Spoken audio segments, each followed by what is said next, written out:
What are your thoughts on people that get student loans knowing that they will have a very hard time paying them off, and what would be some alternatives?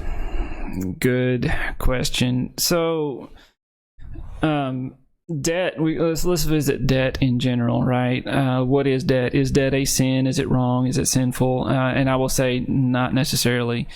In Scripture, what you find is over and over where we see that debt can be dangerous, and I think that's what we need to identify: is that debt can indeed be dangerous. Now, it can be used wisely as well.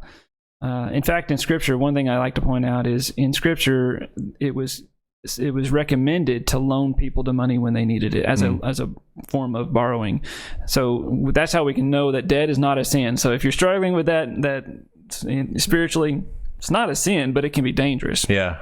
So there can be good debt and there can be bad debt. Bad debt is pretty much anything that doesn't appreciate or have the ability to grow in value for you, right? So, you put pizza on your credit card every time you buy it and you make the minimum payment, you're going to be paying $1 million for pizza over your lifespan kind of thing. That's bad debt. You got nothing to show for it. Now, a good debt would be maybe one that can appreciate in value. So a home could be considered a good debt. Now, that doesn't give you full reign of, hey, I'm going to go buy $1 million house. There's disclaimers, there's boundaries. Student loans, to get to that, right? That could be considered a good thing because it's an investment into your future. Right.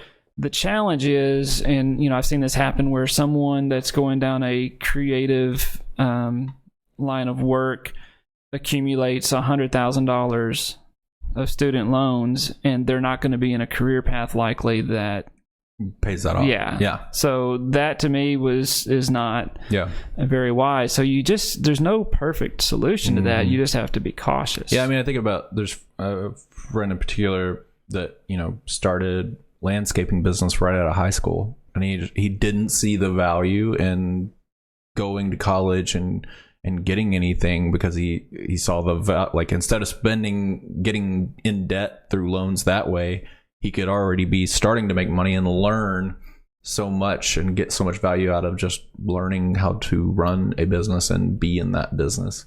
And I think there's smart ways to go about it, for sure. I think it goes back to our taste things. If you don't know what it is, then right, because a lot of people they rack up the loans and then they have a change in direction of where they're going, and they rack up more, not realizing how much it's going to haunt them. I've got friends, I'm 43 and they still have student loans. They graduated with me and they still have student loans haunting them today. So that's why a big shout out to mom and dad. Thanks for not making me take on student loans. I was fortunate that they provided for my education.